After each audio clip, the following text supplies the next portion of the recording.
Hey, good morning, and I hope you guys are doing amazing. Um, so, we're at the tail end of revision 2 on this book, which is super exciting. Um, Hope you all had a great 4th of July last night. If you're watching this later on, last night was the 4th of July, super fun. I was up a little late, but I'm still up this morning. It is almost 5 a.m. And we should be concluding the last 4 chapters of revisions this morning. And so, in all honesty, towards the end of this, I feel that there is slightly less stuff to touch up and fix. And so let's look at where we're at on things. I believe we actually got through this. I'm going to expand it out in revision 3. I haven't decided exactly how, but most of the chapters I'll look through and stuff and see exactly what I can do to either make them better or expand them out in a productive way that actually improves the story somehow. I'm going to get chat up real quick. We'll start right off with chapter 24. I'm going to let you know by chapter 24, Sam is infected with the Zarkran's virus, the modified version that Amelia had created. He has been saved by his friends from the crew who would have killed him for, being infected with Zarkran's virus and killing, the crew members. And so, basically, they did get him off the ship. They shoved him into an escape pod. I'm going to attempt to look over what we have and stuff, and then I'll just get right into it, to be honest. Let's go over what we were trying to accomplish in revision 2. Basically, we were enhancing or adding magic in more magic because honestly, in the read through of the first stuff, the amount of magic didn't really match up with the world that we were trying to portray. Hey, Sucks TV, I hope you're having a great morning today, by the way. So, a big focus on the nanites, the AI. I wanted to push the atmospherics and a focus on the virus. I'll let you know towards this end here, I really I had that in mind, and so we kind of wrote with that. So there's much less work to do in the latter chapters, basically. And so we might actually blaze through this pretty fast. There is a little bit of detail I'd probably like to add, but that is what it is. Outside of that, it's going great. I'm trying to wake up with a little bit of coffee this morning for sure. Fired off a crap ton of fireworks and had a really good time last night, and so that's always a benefit, right? Let's start this off, right? As the smoke cleared, the hatch opened and the fresh, damp air rushed in. Okay, boom. Let's check our. Oh no, we already have good spacing on that, see? I took a breath and climbed out of the pod onto the soft, muddy ground below. The forest was alive with sounds, informing me instantly I was not alone. The air was cold and everything was wet from a storm that had just passed. I made my way through the forest for around a half hour looking for a good shelter while heading in the direction of the lake.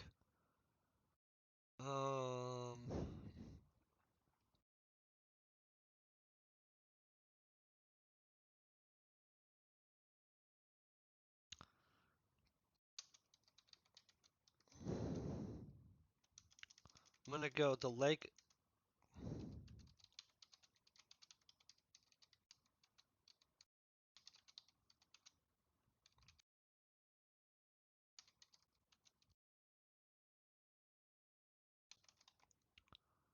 Boom. Oh, let's fix that, guys. Boom.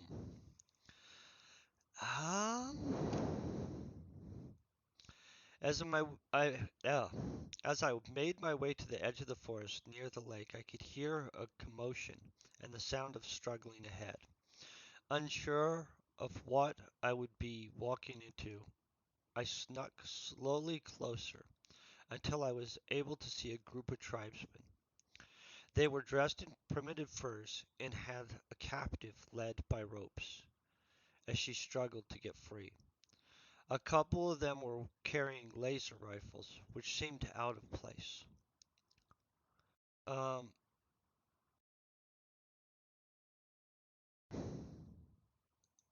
let's go against the backdrop of their primitive clothes.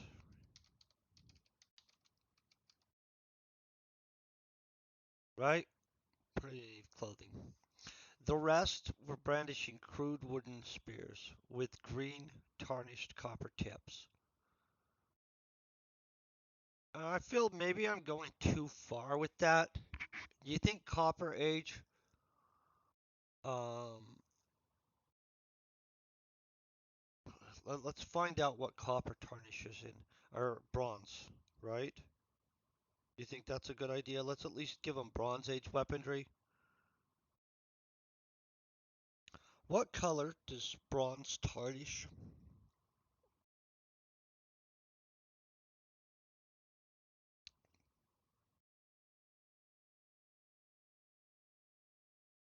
Okay, there's um.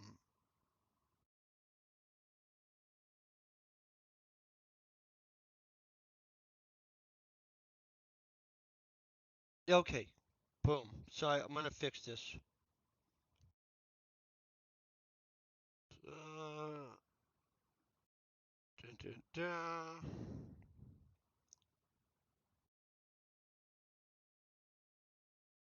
Use.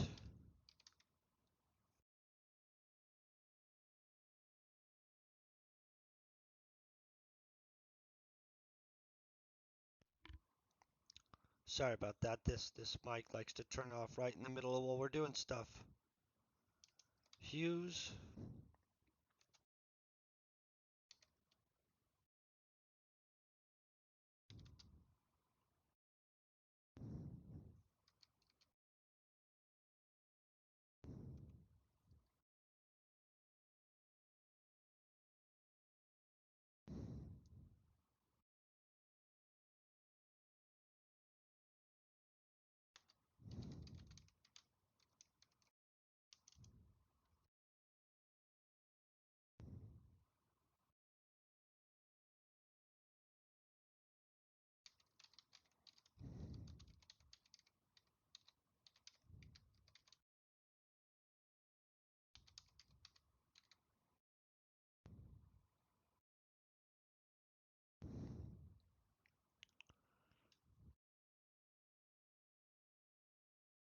Okay.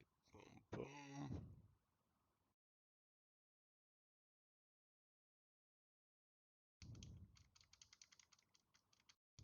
Oh, there. Okay. Let's go back over that. The rest were brandishing crude wooden spears with hues of brown and lime green tarnish.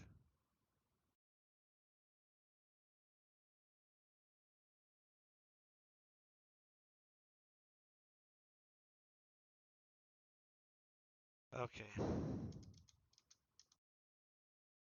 The spear tips tarnished.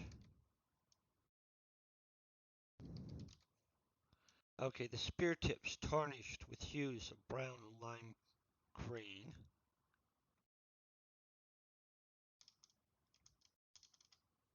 Bang. Okay, this is going to make more sense, I think. The rest were brandishing crude wooden spears. The spear tips tarnished with hues of brown and lime green. The AI instantly recognizing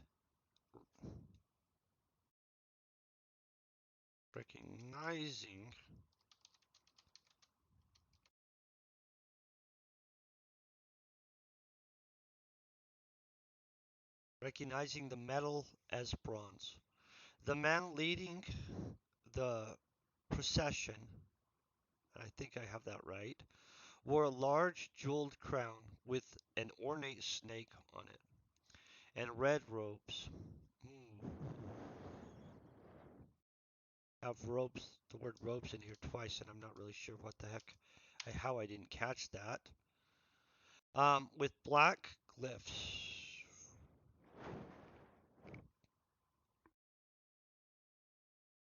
We'll leave it as black glyphs. I don't know why I wouldn't have it. The woman, though not elf or human, was not that different.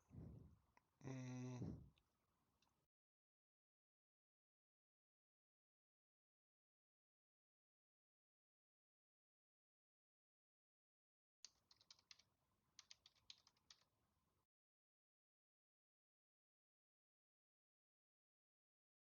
humanoid. I don't use the humanoid word enough. Hey, Avalonus, good morning. I hope you're having a great day.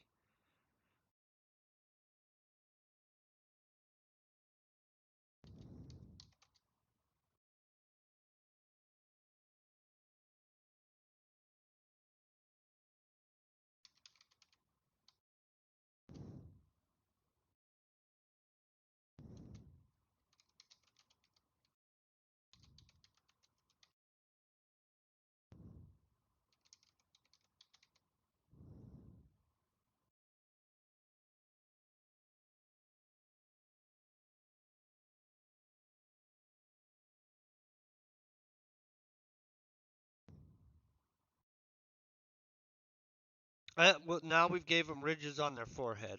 It is what it is. Okay.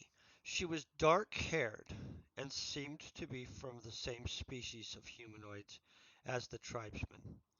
They led her to a stone altar at the edge of where they tied her down.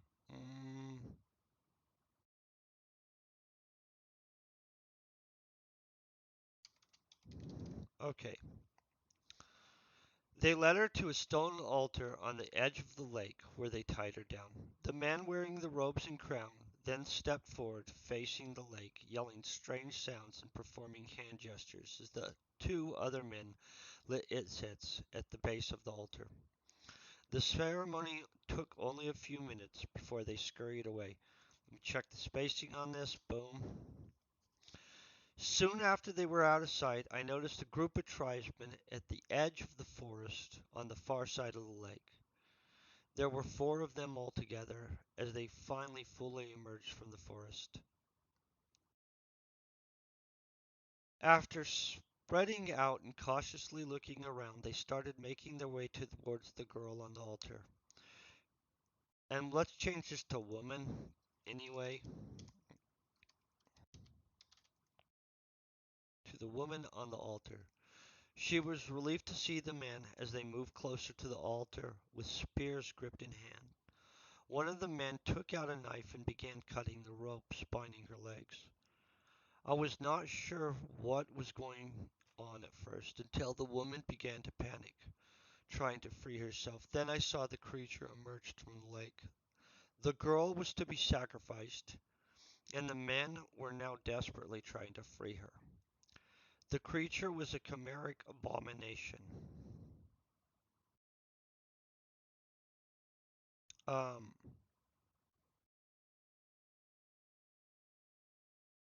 I don't really have something to add in there. I thought I did, but I'm good with that. Hey, good morning, Fire Debug. I hope you're doing awesome. The head and body was like that of a large dog. It had 6 legs with webbed feet, scales like a serpent, 4 tentacles that protruded from its neck, and a long barbed tail covered in quills. The abominations, were remnants created by horrors, not to be taken lightly. No matter what twisted form they had, they were created for one purpose, and that was to sow the seeds of pain and destruction.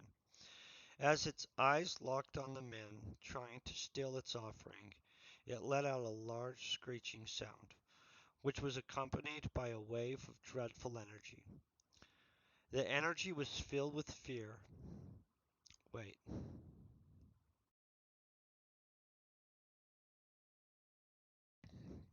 Filled me fear, and sorrow.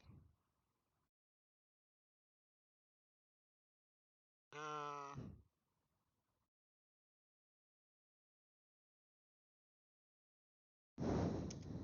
let's think of how we rewrite that just slightly.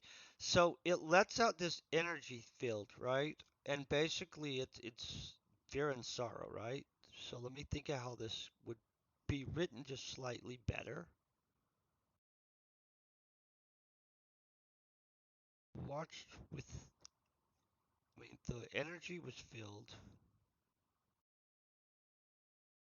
Mm.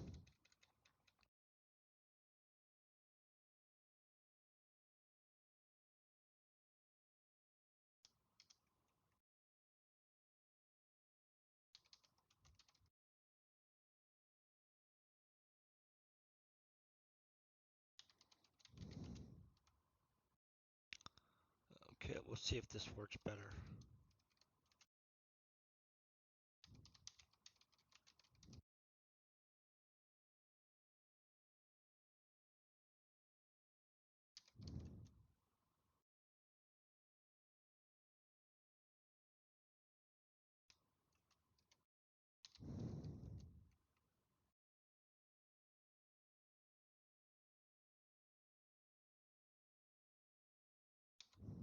And this might not be the correct way to fix with it,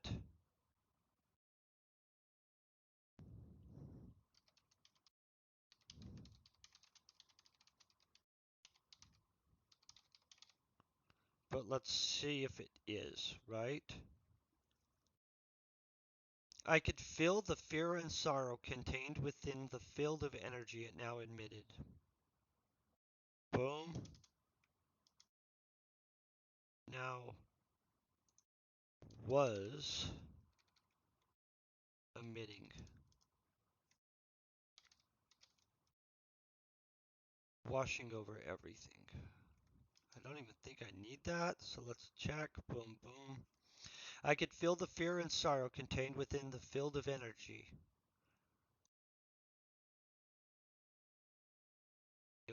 Oh, field of energy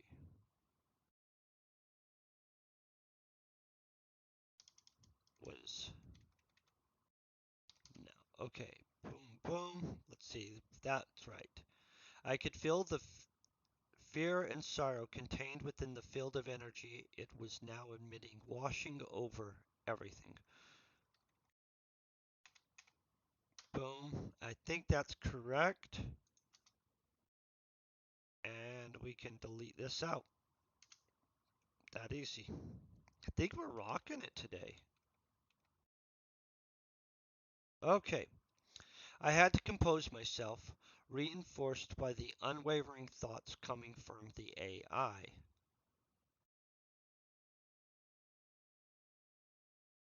I'm pretty sure I have to put another period right there because it's AI.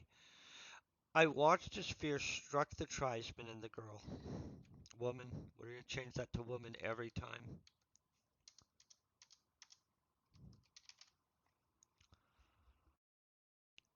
One of the men dropped his spears in panic and ran away. The other three steadied themselves, stepping forward and readying their spears, as the girl worked to free herself the rest of the way. The tribesmen made the first move, spreading out in an attempt to work around the creature, but the abomination was ready. As two of the men tried to draw the abomination's attention, the third lunged in for the attack. His spear quickly grabbed and flung away by one of the creature's tentacles, while at the same time the creature flickered. Wait. Now we'll leave it as flicked its tail, spraying the man with barbed quills. Agony instantly struck him, as I watched the poison rush through, blistering his skin as it spread. Within seconds, he was on the ground. Won the ground is not correct. Within seconds, he was on the ground, gasping for air and flailing around. The remaining two men now seemed resigned to their fate. as fear took hold of them. As I watched the creature move in an unnatural way, I knew I had to stop it. Slowly, I crept forward, readying the plasma. I believe we made it a plasma rifle. Let me double check. Luckily, we have all this stuff. Orion. Really believe that I made it a plasma rifle. So let's click his appearances.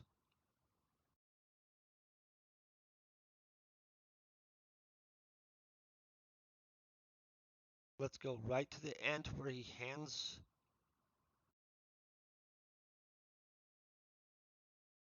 Trying to see what Orion is using.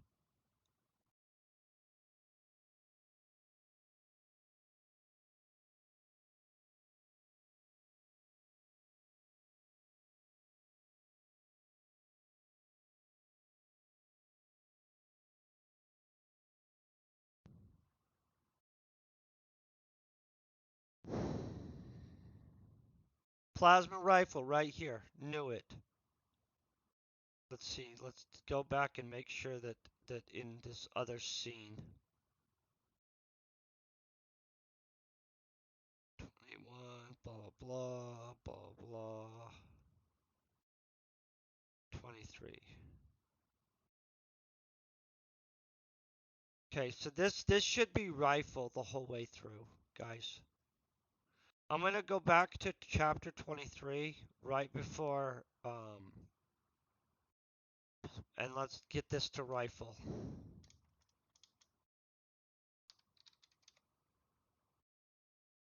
That's not right. 1F, right? Yeah. Okay, plasma rifle.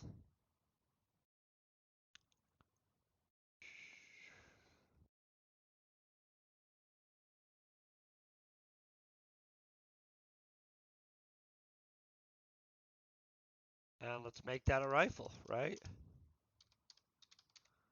That's one of the things we're watching for in this revision is, well, actually unification's some other revision, but let's just be honest. If we know it and we can fix it now, why not, right? Then, as it moved forward and the woman was screaming, I fired, striking the creature in the side. The creature lurked, the creature lurched back, letting out a loud screech, then focused its glance fully on me. As the abomination began running at me in full stride, I took aim again. The first shot missed. Instantly, the AI compensated and supplied a target area. I fired two more shots, which both found. Um, see, I used target.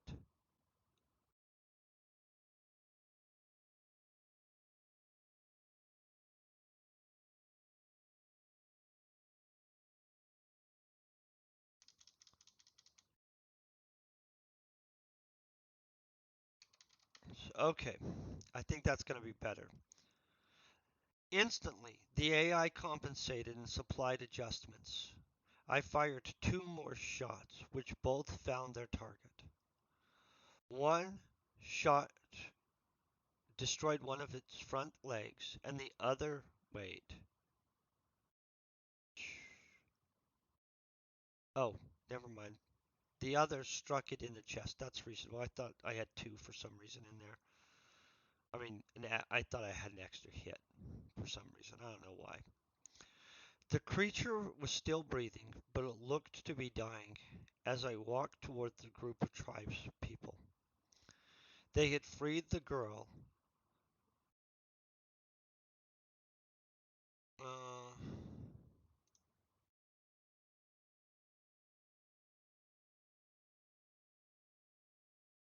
Not looked to be, well, just still breathing, but was dying as I walked towards the group of tribes people.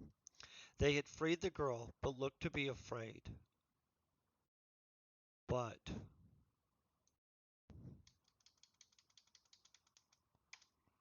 were clearly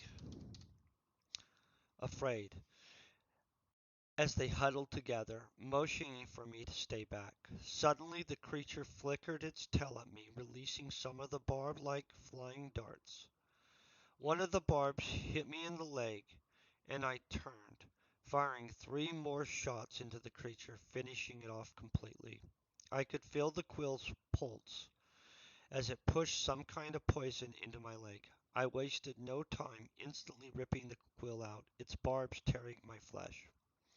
I could feel the nanites already getting to work and was relieved the pain in my leg was not worse. I could see the tribespeople were confused and afraid of me as they raised their spears and began backing away. They were speaking, but the AI was still working to translate their language. I checked the wounds on my leg and noticed the bleeding had already stopped. As the tribesmen were approaching the edge of the forest, they began yelling and pointing, their attention focused on the forest edge where the other group of tribesmen had gone. I could tell the pointing and yelling was clearly a warning as they ran off. I turned to see the tribesmen who tied up the girl returning. It seemed they were still working to understand what had happened. They were moving out of the forest, spreading out across the lake shore with spears drawn, which you would always have spears drawn. It's not like you're not going to have them drawn.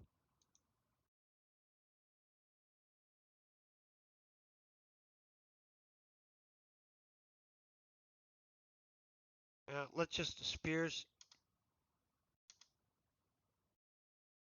Let's just get rid of that. Obviously, they have their spears, right? Across the lake shore. Let's just that's going to be. They were moving out of the forest, spreading out across the lake shore. Suddenly, as they spotted the slain abomination, they became enraged. The two men carrying the laser rifles seemed not to know how to aim them correctly, but began firing them in my direction. I fired back a few shots, taking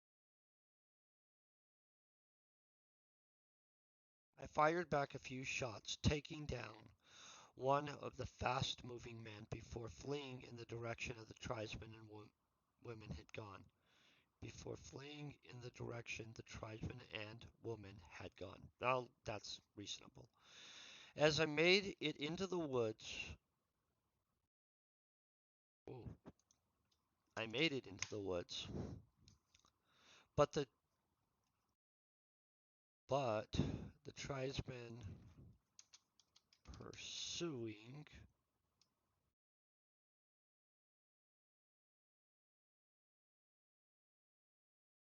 me.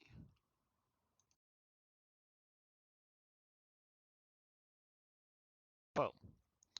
But the tribesmen pursuing me were gaining. My leg, let's get this.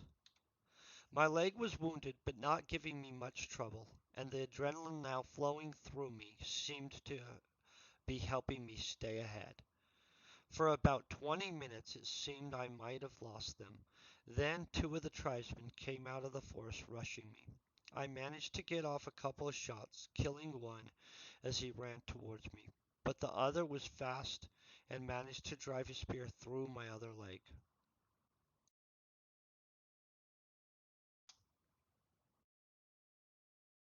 Through the upper thigh? I just realized I'm not really sure how to spell thigh. I don't actually spell thigh very often. Thigh? And it pulled up psi. So,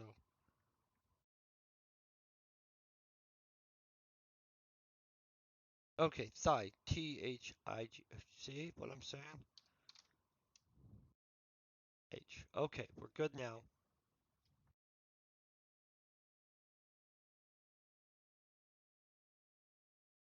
Upper thigh of my other leg.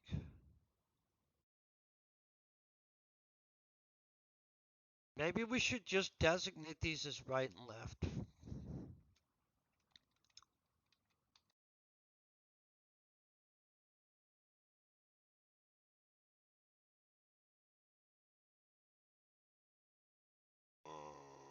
I'm going to leave that for second. Revision 3 is where I'm supposed to work on the wording. I feel that that does need touched, but it is what happened.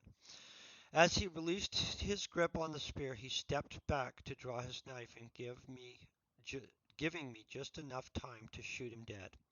I could hear more men approaching, so in desperation I ripped the spear out of my upper thigh. See, I do have it in my upper thigh.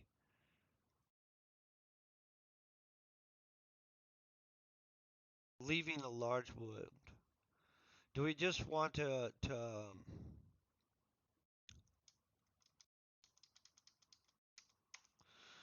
leg?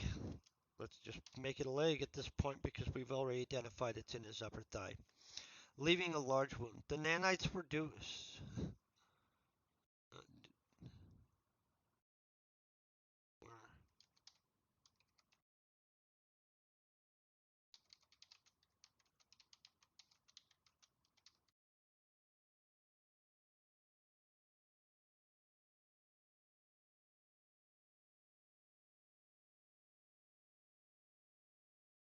Okay, the nanites were now working as fast as possible to do their job, and the wound was not bleeding.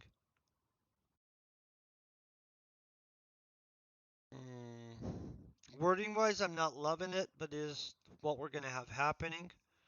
I managed to get away from the area before the tribesmen arrived, using the spear as a walking stick.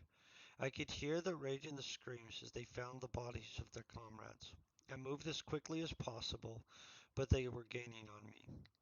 Quickly, I took a position as a large using a large rock. We're going to make this boulder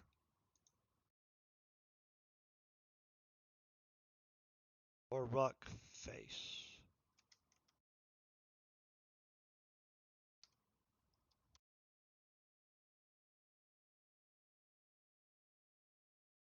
I'm going to go to defend my flank, readying myself to fire. As soon as the large group of men closed on me,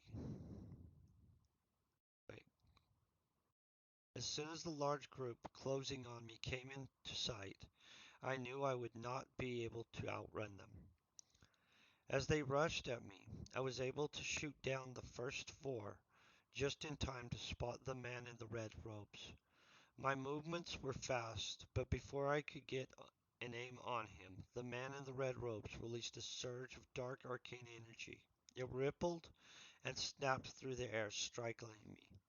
The energy was powerful, leaving burns everywhere it touched and blistering me with immense force. And blistering me with immense force backwards. Mm,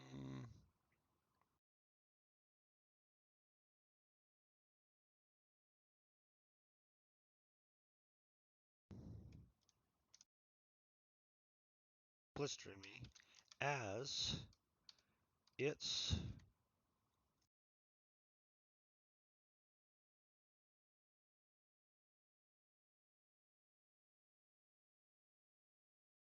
the energy was powerful, leaving burns everywhere it touched and blistering me as its immense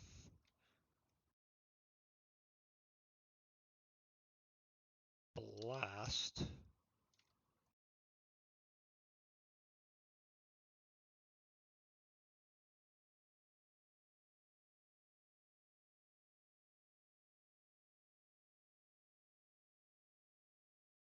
Okay.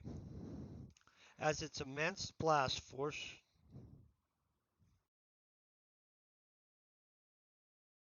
uh,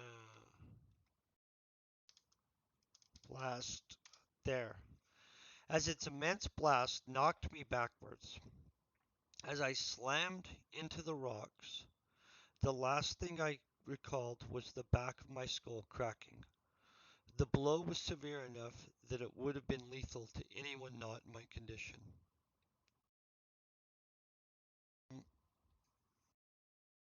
I think we'll leave that like that. Hey, DefM, how you doing this morning? I hope you're doing great too. I'm gonna get a little more coffee in me. I found myself remaining conscious within the AI. as it worked using the nanites in a desperate attempt to repair my body.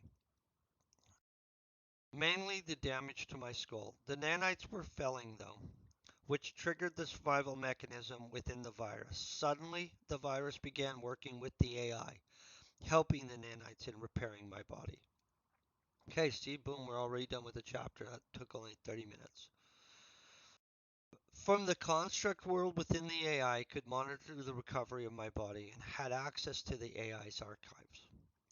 Like usual, the AI had its own recommendations of achieving weight, of archives it pushed forward. Archives on judo, grappling, spear fighting, knife fighting, field expedient weaponry, wilderness survival, and escape and evasion. I took time to learn the basics of as much as I could of the training archives, but focused on grappling and spear fighting and wilderness survival. Grappling, spear fighting, and wilderness survival. I considered that I would likely have to grapple with one of the guards to get a spear. Then, even if I did escape, I would still have to survive in the wilderness. I knew I had been captured because the AI had acquired additional dialogue it was using to decode and translate their language. Some of the words they used were from slightly modified human dialects, but most of it sounded like gibberish at first. For the first couple of days, it seemed they were happy watching me slowly die. Then, after they realized I would live, they decided to move me. Let me see if we've got spacing right. Yeah. I considered that I likely had been put in with other prisoners because the AI informed me it detected a new language, the language of the Vix.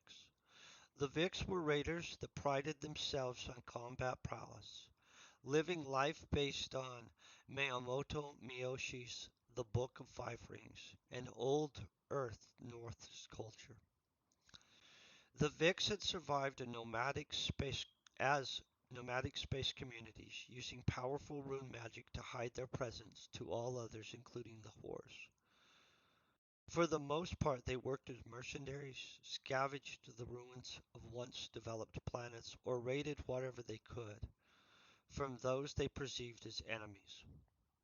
Though not as technologically advanced as the Elven Empire, corporations, or the Confederation of Planets, they had better technology than many of the alien races of the galaxy. The Vix often had well-built ships that were comprised of a mix of whatever they could make, trade for, or take. The Vix embraced genetic modifications and splicing, with many of them having genetic enhancements. Some of the Vix even having modified forms, changing them to completely new creatures. The most desirable form being those of the creatures whose forms embodied war. I'm good with that. That sounds good. My transfer back to consciousness was slow. With my body still healing, I chose to lay still and learn what I could. At first, I could hear them talking about how many men they had lost, the wounded, and the concern they had for one of their people named Shauna, who was separated after being captured with them. As I lay there listening, one of them must have gotten too close to me, because I could hear the man with the older, stern voice telling them to stay away from me and that I was cursed. I thought if he only knew. I regained more function and opened my eyes. It was instantly clear the Vix were in bad shape. Many of the men were severely wounded, and their shaman was working to heal who he could. The bodies of four of their comrades, who looked to have succumbed to their wounds, lay against the wall. We were in some kind of stone cell, the light from a torch on the wall outside casting through the metal bars. One of them, unafraid by the warnings of the shaman, approached me, saying, "You seem to be healing quickly from your wounds." He was a large man and of some importance. As one of the men genetically modified. Okay.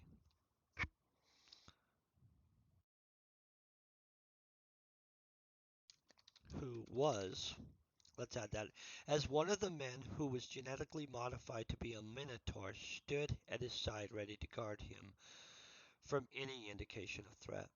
I took stock of my injuries. Let's double check that I have sound still. I'm always worried about that. I took stock I took stock of my injuries. Most of the burns were gone. The major wounds had healed, but I could feel a hunger now. The hunger was strong, and I knew it was the disease. It had helped me heal. Now it needed nutrients. I sat up and nodded yes to the man before glancing around to get a better understanding of our situation. There were 8 Vics. One was for sure a human shaman. 3 were genetically modified to be full minotaurs. The man who seemed to be a warband leader was a partially modified human, and the other 3 were full humans. There were also 10 native men who were prisoners in a cell across from us. Let's not do across from us, let's do adjacent. Another word I don't use, so I'm gonna have to look up probably. That's definitely wrong, but let's hope they know how to spell it. Nope, of course not. Adjacent. Oh, that makes sense. Well, I'm getting that wrong.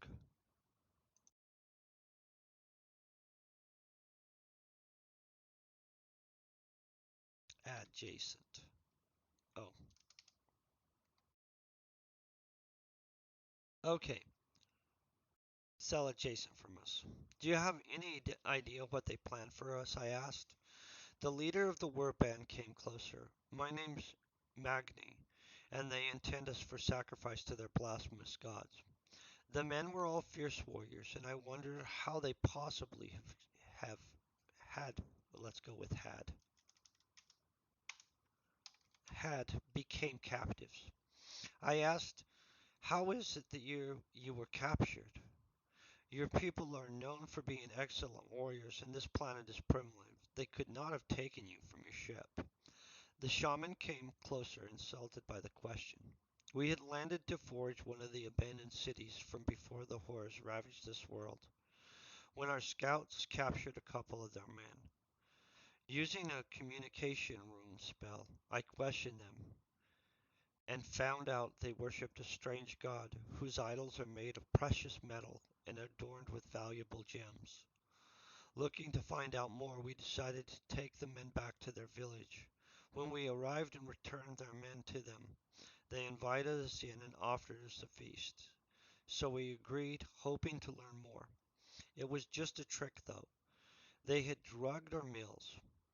Even drugged in an ambush, we managed to kill more than a few of them before succumbing under the sheer numbers. We woke up finding ourselves captured.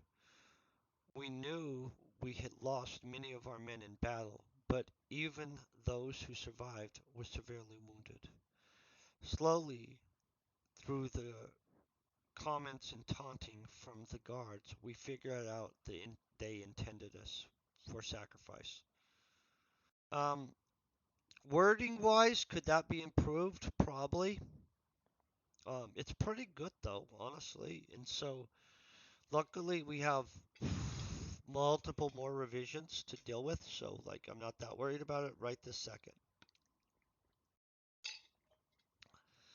I had wished he had not spoken about the bodies, as the disease was now making me hungrier with each passing moment. The AI was actively working to control the primal impulses caused by the disease, but without access to the lab to create the drugs, I had only part of Amelia's control protocol.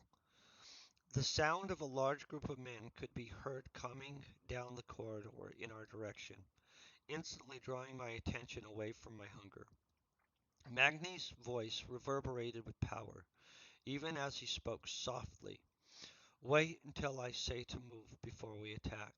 We need to relax their guard and find out where they took Shauna and the others and any others they may have. Hmm. Wording wise, that's not great, but revision 3 is wording, so let's just be honest, I'm not that upset about it. We waited calmly as around 40 tribesmen armed with spears formed up in from front of our cell. Formed up in front of our cell. First, the guards opened the cell of the native prisoners, and one by one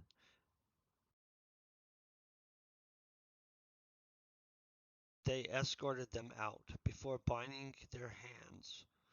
Once they got the native prisoners lined up, they opened our cell, and with our total cooperation repeated the process.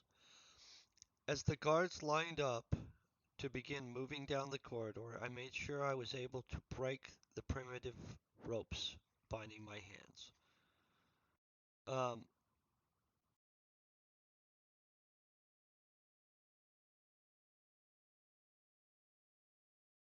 I'm pretty okay with that too. Yeah, I'm absolutely okay with that, honestly.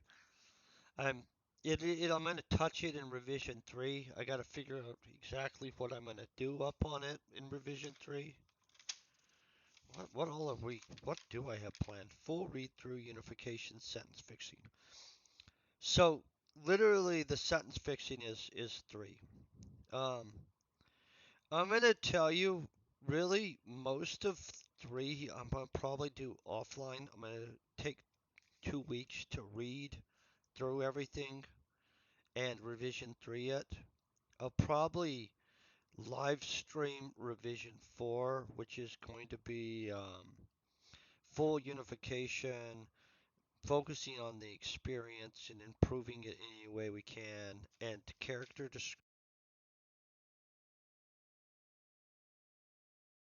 descriptions and stuff, which should be a big portion of what we have left. Revision 5, guys, we only have corrections, more scene setting and atmospherics to add. And then revision 6, in all honesty, is going to be posts an actual professional editor looking over it and letting me know, hey, what I should change from there. And so that should go fast. This process is actually going to speed up from here. We moved down the long corridor lit by torches, our hands tied, flanked by guards on both sides. The walls were old, with strange glyphs and depictions of what were likely horrors. Let's just not even likely. You know, I'm going to leave likely right there for now. So I actually have something to do in revision 3. Um, the carving of the abominations depicted them as worshipped gods, showing scenes of transformation. The deeper we went into their earthen temple, the more I understood. These were worshippers of the horrors. Finally, we came to a large chamber where many of their people had gathered in the seats encircling the open area, serving as the sacrificial grounds. Um, Finally, we came to a large chamber where many of their people had gathered in their seats encircling an open area. Do we want to call it an open area? I'm gonna have to really think on that. Holy crap, this is a giant long. Oh. In the open area were 3 large statues. I'm really torn on this. If there were 3 large statues or not, but I'm gonna have to think about that. With sacrificial altars below them, and a large pit in the center, with trails of blood leading from the altar to the pit's edge. The statues were encrusted with gems, as the Vix had said. As Bjorn sprang out in anger, I noticed the body of what must have been Shauna, the missing Vic shaman. It was instantly clear she had been tortured and subjected to unspeakable acts before finally passing.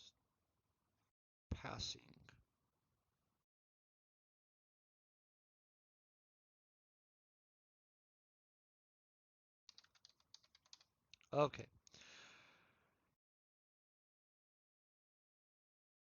Oh, here, her face. Her face set in twisted agony, bearing witness to the horror she was subjected to. I looked at the native tribesmen. They all seemed to be defeated and consigned to their fate. Bjorn was clearly filled with rage, but now he was channeling all of his agony into waiting for the moment Magni would give the order, letting him get revenge.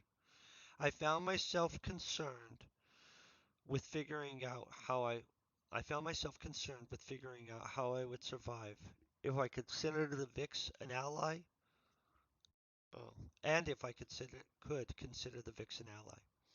I knew the Vix were planning something, so I decided when they made their move, whatever it was, that would be my best chance. Then the man in the red robes stepped out of the corridor near the altars. I recognized him from my earlier encounter, and he was still wearing the jeweled crown with the ornate snake. He walked over, telling the guards a few words before they grabbed three of the tribesmen and took them to the altar. The guards then started moving the rest of us to the edge of the pit, motioning us to kneel. I watched as the Vix and the tribesmen knelt, so I did the same, waiting for someone to make a move. The man in the red robes walked toward the first altar, where one of the natives was being held down. I think I need to have that actually happen.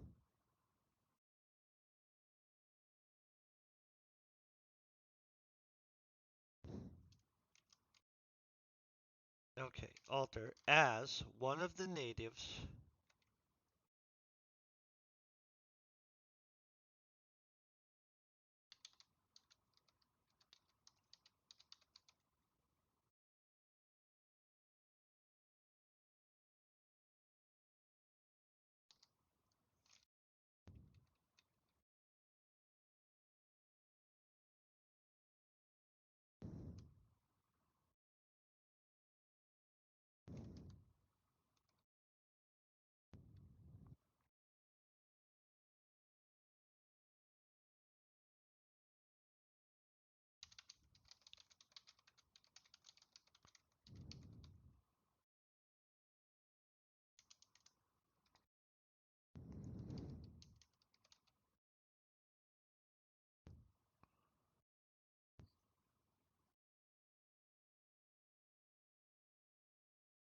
Okay, the man in the red robes had holding a black dagger in his hand. Was clearly a priest. He stood uttering some kind of prayer to the statue before plunging it into the man's chest. As soon as the man in the red robes was done, he moved on to the next one, dispatching him in the same way, and then the third as well. Once all three men lay dead, he walked to the edge of the pit, continuing his strange utterances. As he stood there, the guards dragged the bodies of the sacrificed men to the pits and threw them in. They were an offering of some sort, but to what? Then the guards selected three more of the tribesmen, and the process repeated. But this time, as the men's bodies were thrown in the pit, I could hear something stirring below. The Vics also seemed to take note of this, and as the guards were selecting the next victims, they made their move. Sorry. Magni looked over his men, laughing as he raised his hands, which were now clearly free. Suddenly, Magni motioned while uttering arcane commands, triggering a thunder rune spell. The force of the rune spell rippled through the air, striking the man in the red robes and a couple of the guards nearest to him. The force knocked them to the ground, stunning them, and the sound blasted violently through the room, deafening everyone for a moment.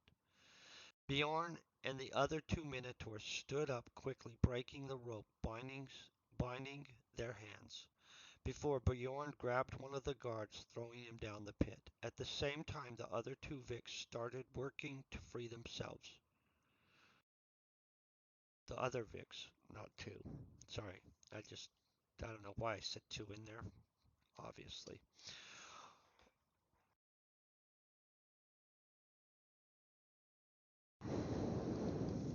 They worked quickly.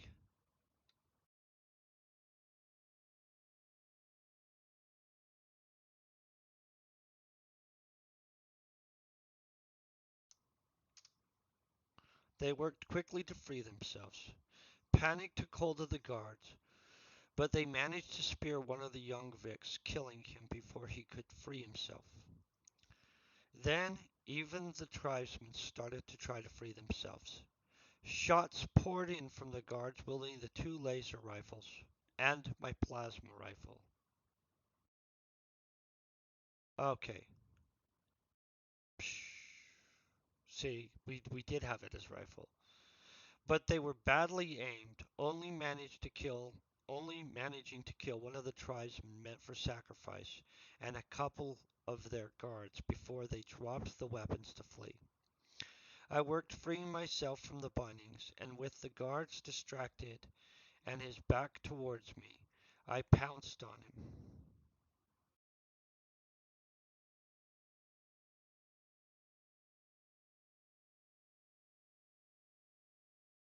Okay, gulping.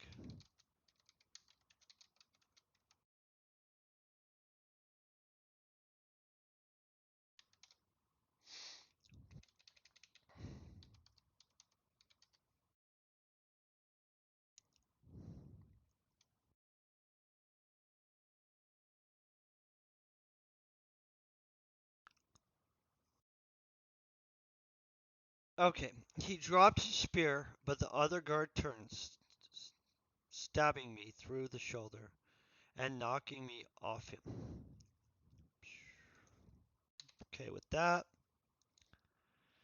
they, along with many other guards, fled towards the corridors, stone doors that were being closed. Wording is basically all I'm having issues with at this point. The Vics were now armed, and even with only the spears, were more than a match for the remaining guards. As the last of the guards were slain, we realized all of the audience had fled along with the priest in the robes. The stone doors had been sealed, and the sounds from the pits were getting louder. The pit were getting louder. It's just a pit. Single. Something frightful was coming, and the remaining three tribesmen knew as they began to panic desperately, trying to open the stone door. As the sound from the pit came, began coming even closer, I ran to where the guard had dropped my plasma rifle and got it. Right then, two figures emerged from the pit. Oh, honestly, I didn't remember the two figures. I just remembered the main creature, but whatever. We'll just go along with it.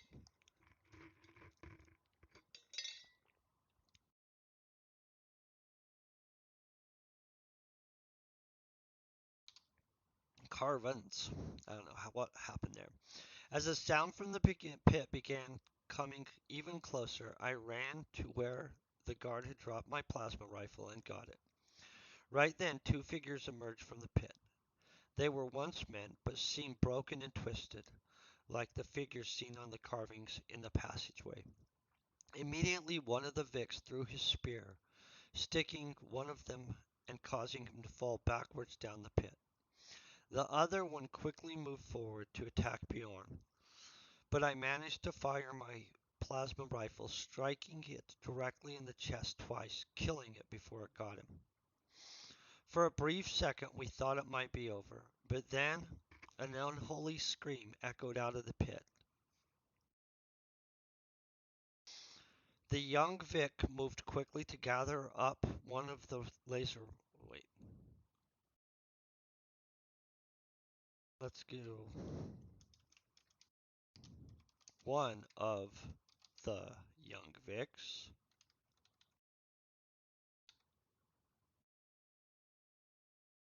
One of the young Vics moved quickly to gather up one of the. Gather up.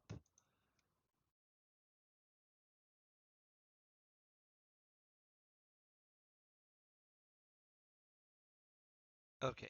One of the young Vics moved quickly to gather up one.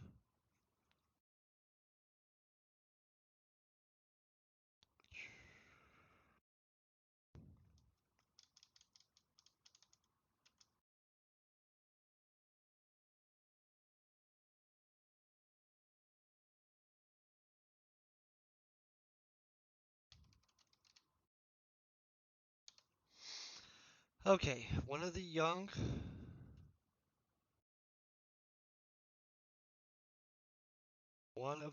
Vics moved quickly to gather up one of the laser rifles the guards had dropped. As the sound from the pit increased. I'm gonna leave that. I think the wording on that's bad, but I watched as the shaman began to cast some. And let's go, Vic shaman. I watched as the Vic shaman began to cast some kind of rune spell in an attempt to seal the pit, which seemed to work for a moment, as more of the twisted creatures pushed against the invisible barrier, and the top of at the top of the pit. At the okay, barrier.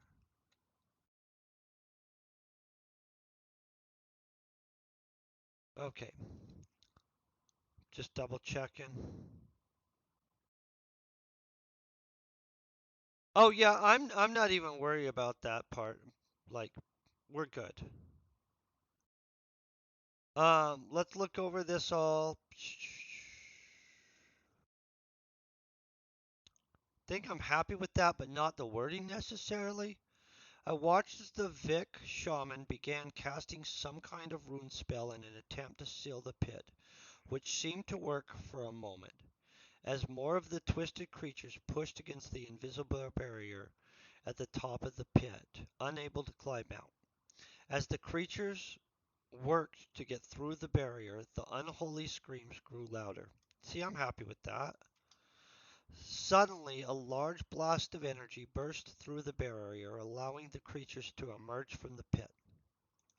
Suddenly, two large hands grabbed the top of the pit.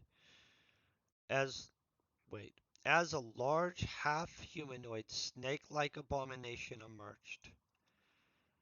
Its upper body was like that of a large man, with eyes that surged with magical energy, and its lower body was that of a snake. Although with its tail coiled, it stood around 4 meters tall, towering above us. Oh, altogether, sorry. That that's what I'm gonna say there. Boom. We're kicking butt. The Vix moved quickly. Wait. The Vix quickly moved in, dispatching the twisted creatures with ease. But the abomination was too fast. Grabbing the remaining young Vic. Wait. Is there only one young Vic alive right now? Let me think about this.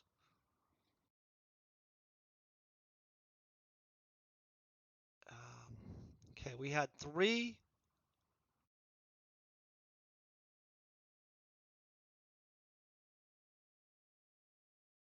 I don't think we're at one. I know at one point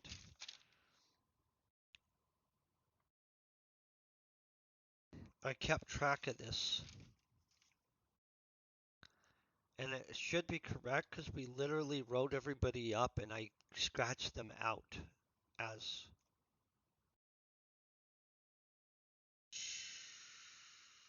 The Vics moved quickly in. Moved in.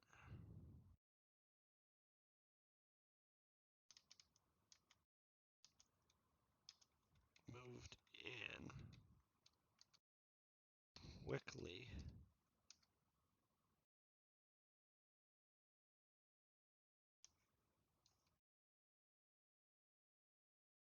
The Vix moved in quickly, dispatching the twisted creatures with ease.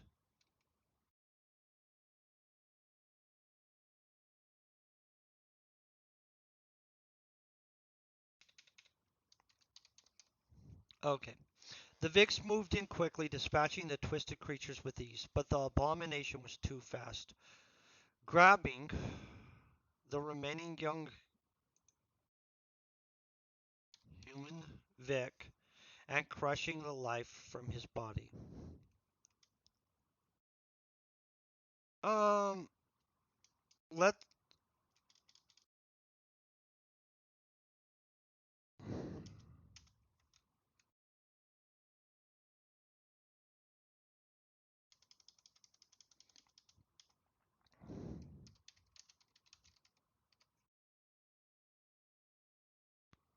let's do it that way.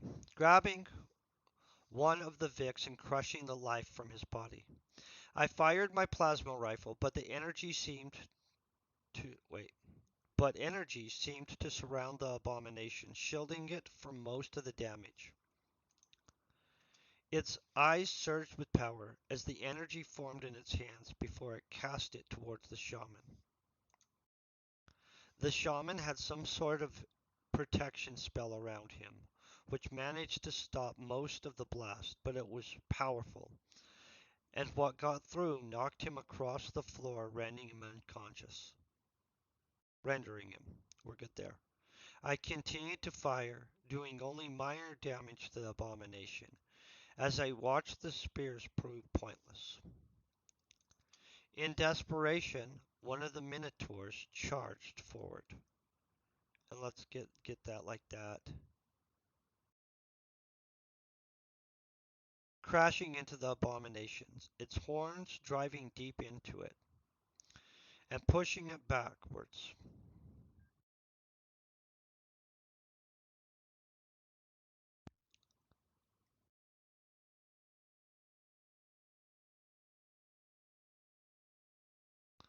Okay, its horns driving deep into it as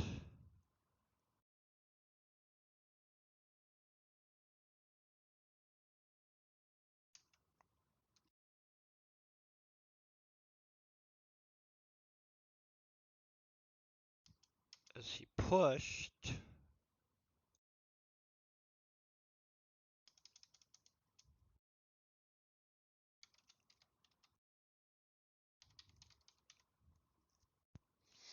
Okay, let's see if that works better. I watched the spears prove pointless. In desperation, one of the minotaurs charged forward, crashing into the abomination.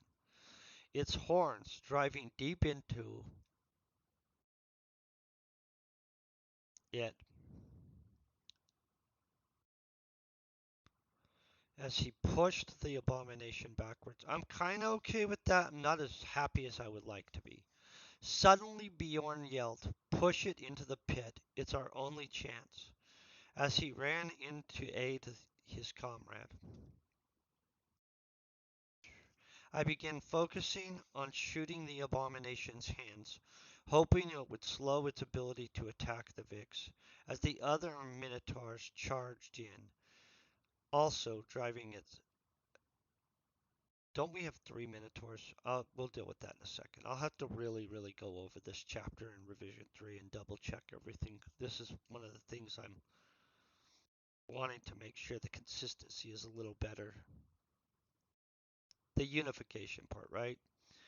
I began focusing on shooting the abomination's hands, hoping it would slow its ability to his ability or its ability. Its. I think that's good. Ability to attack the Vix. As the other minotaurs charged in, also driving its horns into the abomination. Now bleeding and panicked, the abomination was being pushed back, but it was fighting. With each bit. Okay, let's see. Do I like that word? With each bit, it was pushed it.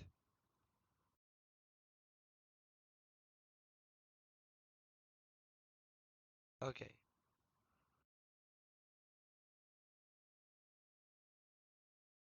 With each bit it was pushed,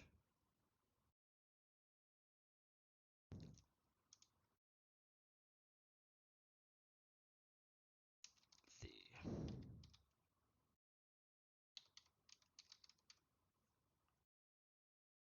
Okay, with each bit it was pushed, the abomination was landing destructive blows on the Vix, but they kept pushing. I kept firing. Its hands now wounded slightly from the many shots, and its defenses seemed to slowly weaken. Then, as they finally got the abomination to the edge of the pit, it used its tail to grab one of the minotaurs, before tumbling backwards uncontrollably down with him. For the moment the room was cleared, and there was silence. Bjorn was injured slightly from the massive blows of the abomination, but he hurried to the side of the shaman to try to revive him. Whew. As Bjorn worked to revive the shaman, the Minotaur and I focused on getting one of the doors open, not fully sure what we would find on the other side. I could hear chaos outside the door and knew the bite I had delivered had infected the guard. The Zarkran's virus was spreading, and I could feel it. Our attempts to force open the door through brute force were failing, but I knew a few placed, let's well placed. I knew a few well placed shots from my plasma rifle would weaken the door enough to break it down. Bjorn had managed to get the shaman up and collect one of the laser rifles, which gave me more confidence in the idea we might survive. That's when we heard a gut-wrenching scream from deep within the pit. It was inhuman and filled with rage. The looks on everyone's face turned to panic. We would not withstand a fight with another creature like the last one. Taking aim on the stone door in front of me, I began firing, blasting it into large cracking cracks. Wait, blasting it into it until okay, that makes more sense. I was like, holy crap. Hold on one second. Some days, right? That's when we heard a gut-wrenching scream from deep within the pit. It was inhuman and filled with rage. The looks on everyone's face turned to panic.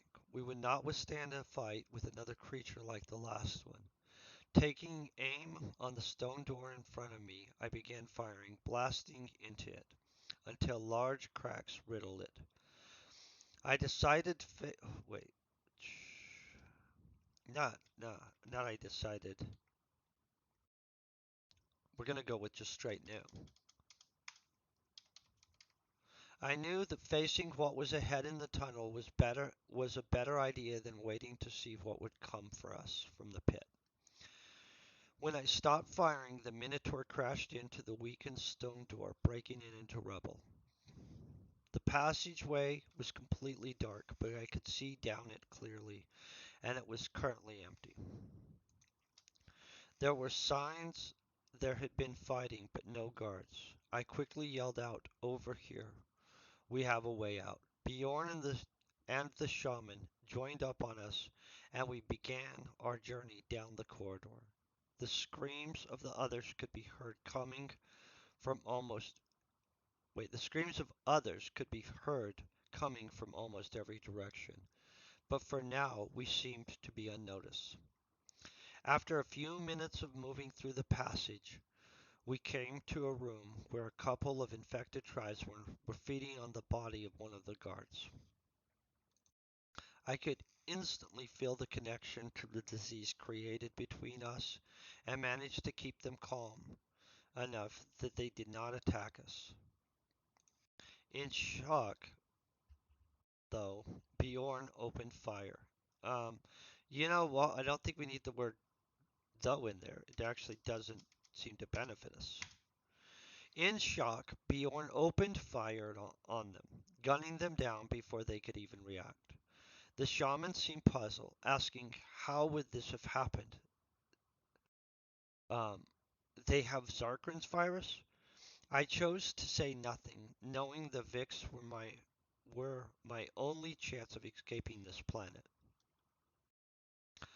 Lucky, it seemed the Minotaur and Bjorn gave the question little thought and readied themselves to continue moving down the next section of the corridor.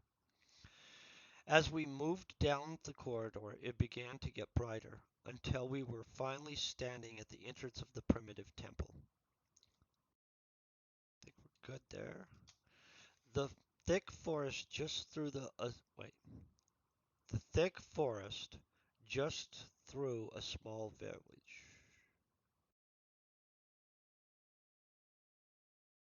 Um,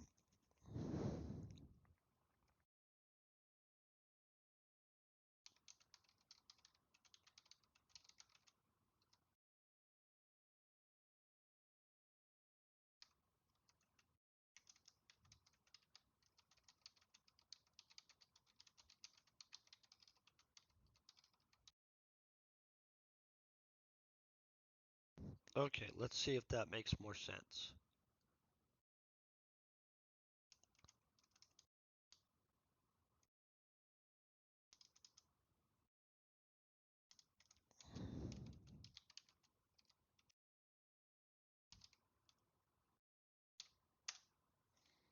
Okay, we could see the thick forest at the edge of the small village we had emerged to. The village was filled with chaos as the guards and villagers fought against the now growing numbers of infected. We moved quickly through the village, avoiding joining the melee, managing to reach the edge of the forest without incidents. As we entered the forest, I looked back, seeing the man in the red robes fleeing with his guards as the last of the tribesmen defending fell to the infected. The Vix seemed to know exactly where they were going, moving with certainty through the forest. I'm pretty happy with that. Finally, we found ourselves near the lake's edge, where the altar was.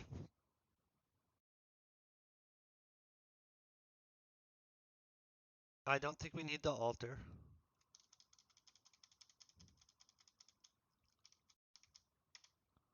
Where I killed the chimeric abomination. Its body now laid on the altar, surrounded in what appeared to be offerings. The Vix quickly inspected the altar and the body of the abomination, making note of the damage done by my plasma rifle. This is rifle. Rifle. Then the Vix picked through the offerings, taking some of the valuable gems and other treasures. Near the edge of the forest behind us, a few tribesmen rushed out.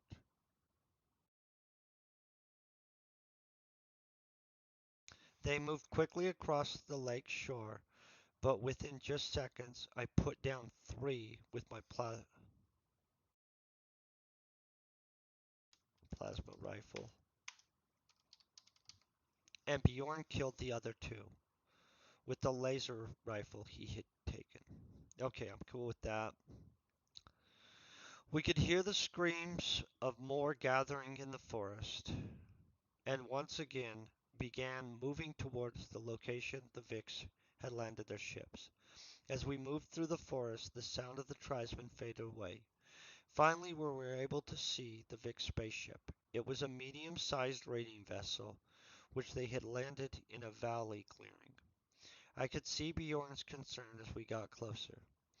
Then he asked the shaman, "How are we going to get off this planet without a crew?" Um,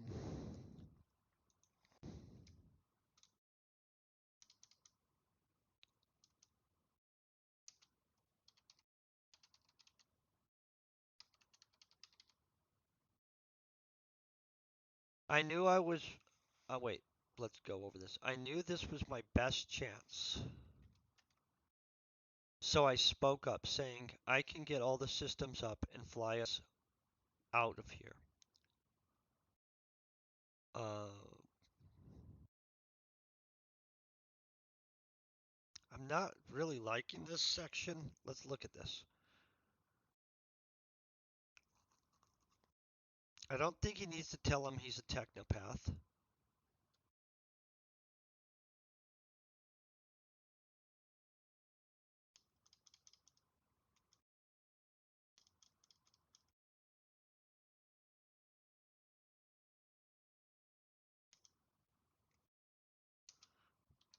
Okay, I can get all the flight systems up and get us off this planet. The shaman still to be seemed to be weighing what I said as we made our way to the ship's airlock doors. Then he looked at Bjorn, saying, Let the cursed one aboard. It's our best chance. Let's just hope his curse does not become ours. Boom, I like how that does that. We have right spacing. Boom, boom.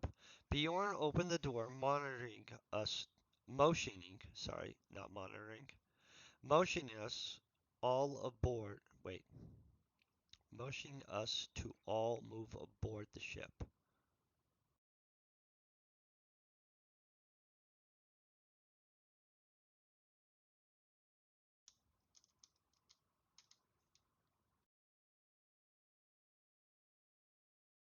Okay. Motioning us to board the ship. That sounds better. It's a little more concise. Once aboard, we quickly moved to the ship's bridge, where I began creating a connection to the ship.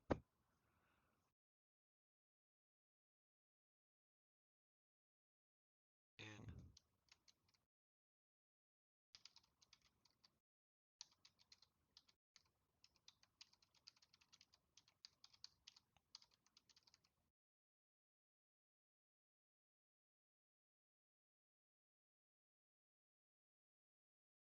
oh, I'm going the wrong way there.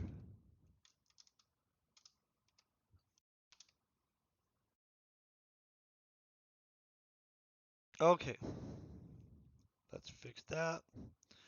Once we once aboard, we moved quickly to the ship's bridge, where I began using my telepathic abilities to create a connection to the ship. At first, it was a near-field connection, but the nanites began creating a direct connection by the time I had patched into the ship, allowing me to move through the system with ease and gaining full control. I don't even know if we're going to leave that like that. Honestly, there's a great chance that I changed that somehow, but I don't know how I'm going to change it, so let's just like leave that as what it is. I quickly had the engines up and could feel the power of the ship as it lifted off. The turbulence ended as we reached space.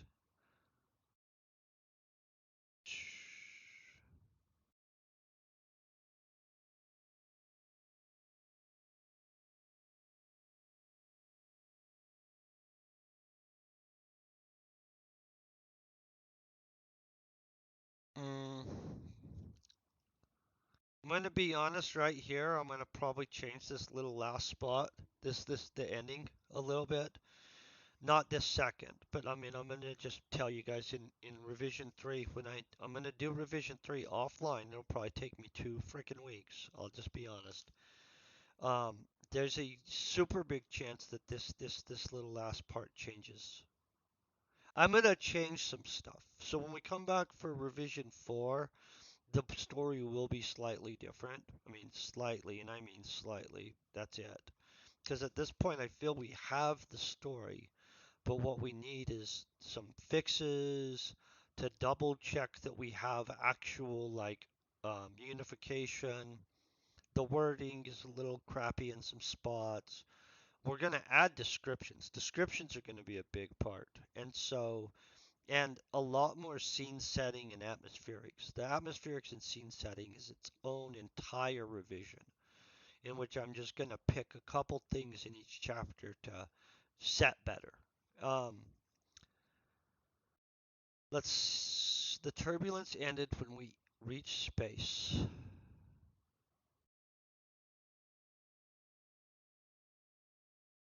I disconnected so I could find out where the Vics were planning on going.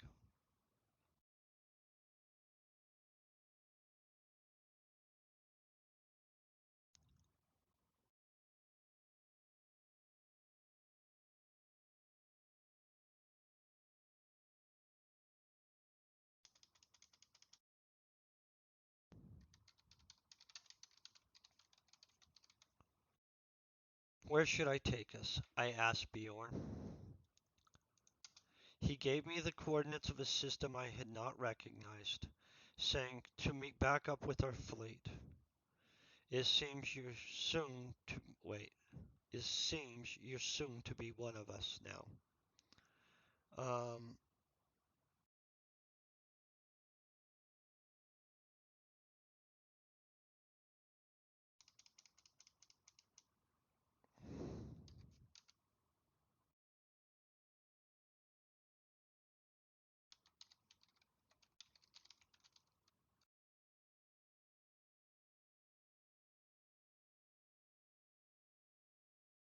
I'm not sure if that's going to be what he says.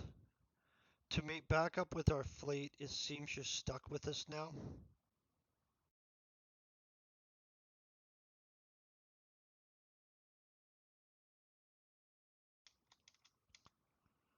Hmm.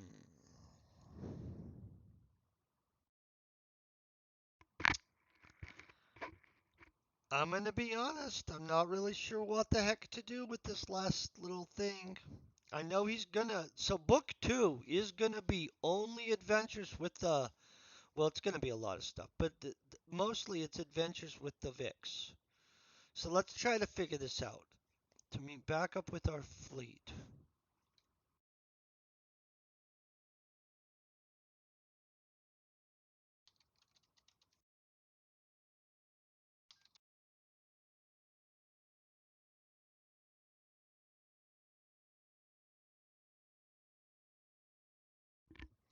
Okay, I'm gonna leave it with that. I don't actually think that that's exactly what I wanted to say long term, but luckily revision 4 is revision 3. I'm gonna probably fix this in revision 3 a little bit more. But I'm gonna leave chapters up in revision 3 and probably only knock out 2 chapters a day for the next 2 weeks so that we can get this done. The idea will be that I'm gonna spend probably a pretty good amount of time on each chapter for revision 3. And hopefully when I come back on revision 4, it just sounds freaking good and we're just doing minor stuff like the character descriptions and stuff like that should be fun. The setting atmospherics I don't think is going to be a big problem. There's not enough scene setting and atmospherics in this obviously, and so that's a huge deal that we could improve the story. Right now though, as it sets, it's 132 pages and over 33,000 words. It's not quite a 3 hour read, but for a novella or like the whole book, all three of them will be awesome. So my confidence in what we have right now is pretty solid, honestly, guys. And so we have just successfully completed revision 2 of this entire book. I'm happy with that. I'm going to go ahead. I'm going to find us somebody we can raid over to real quick. I want to thank you guys for just being absolutely amazing. Real quick, let's see if there's anybody doing Let's Do the Writing. Am I really the only one doing Let's Do the Writing? Of course, of course. Let's see if Tuniversal is on this morning. Tuniversal is on this morning. Let's check this out and see if he's in the middle. It's starting in 1 minute and 2 seconds. I'm gonna let you guys know I'm confident rating over to Universal. He's absolutely a positive guy. I think you guys are gonna love this guy. Great way to start your Friday morning. You guys are epic. I hope you have a great weekend. Let's start this raid over. We have 40 seconds on his time. So I'll be raiding in about 30 seconds before. I'm going to let you guys will have a blast. Stay epic. Thank you guys very much for just being awesome.